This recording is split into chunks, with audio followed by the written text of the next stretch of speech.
તો ખેડૂત મિત્રો, કિંમતી એવી મધમાખીની આપણે આ બીજા ભાગમાં વાત કરીએ કે મધમાખીના ડખાંગ આવેલું હોય છે. કામગાર મધમાખી ડખાંગ સરળ હોવા ઉપરાંત તે આંકડી વડે જોડાયેલું હોય છે. અન્ય પ્રાણીઓને ડંખવું તે એક રક્ષણાત્મક વર્તન છે. ડંખનો ઉપયોગ વિષ રેડવામાં પણ થાય છે. જોકે ડંખમાંથી કામગાર મધમાખી ડંખ ગુમાવે છે અને જૂજ સમયમાં મૃત્યુ પામે છે.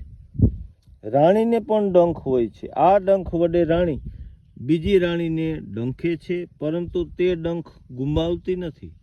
મધપૂડામાં ખંડો વચ્ચે જે હવાઈ ખાંચો આવેલો હોય છે. મધમાખી મધપૂડાની અંદર ગીર્દી ટાળવાનો પ્રયાસ કરતી હોય.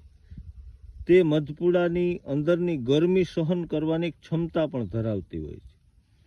મધમાખી મધપૂડામાં પાણીનો સંગ્રહ કરી તેનું સિંચન કરે છે. તેના પરિણામે પાણીનું બાષ્પીભવન થાય અને મધપૂડા શીતલ બને.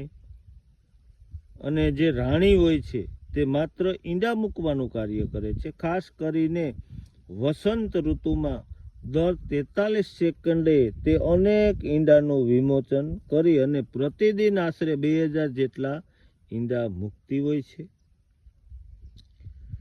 અને નર હોય તે રાણી સાથે સમાગમ અને નરનું જે મુખ્ય કાર્ય, પરંતુ સામાન્યપણે જે મધપૂડામાં નર વસે છે ત્યાં રાણી સાથે સમાગમ કરવાને બદલે તે નર લાંબુ અંતર કાપી અને અન્ય મધપૂડામાં વસતી રાણી સાથે સંવનન સમાગમ કરે છે.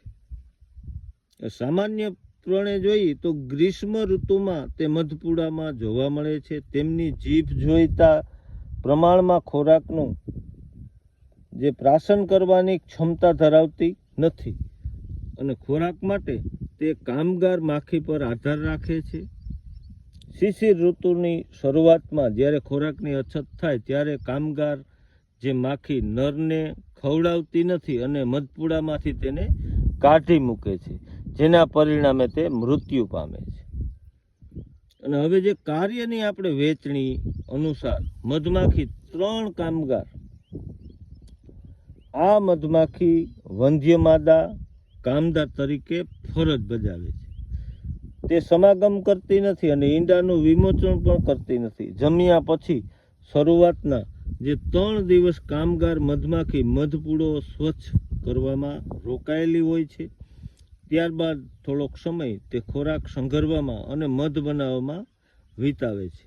તે પછીના ગાળામાં તે મધુકોષો બનાવવામાં પણ સક્રિય બને છે. મધુકોષો મુખ્યત્વે મીણના બનેલા હોય છે.